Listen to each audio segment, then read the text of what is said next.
बैलगाडा शर्यतमुळे ग्रामीण अर्थकारण फिरले असून यात्रोत्सवाची शान वाढली आहे।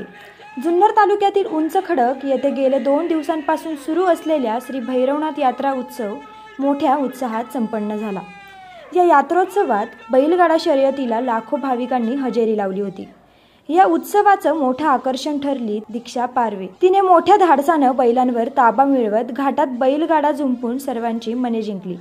दीक्षाच्या या पराक्रमाचं आता राज्यभर कौतुक होत आहे। खासदार डॉक्टर अमोल कोल्हे, माजी खासदार शिवाजीदादा आढळराव पाटील, जुन्नरचे आमदार अतुल बेनके, माजी आमदार शरद सोनवणे, आशाताई बुचके, सत्यशील शेरकर यांनी दीक्षाचं फोन करून कौतुक केलं आहे। आपला आवाजसाठी विभागीय संपादक रामदास सांगळे, जुन्नर।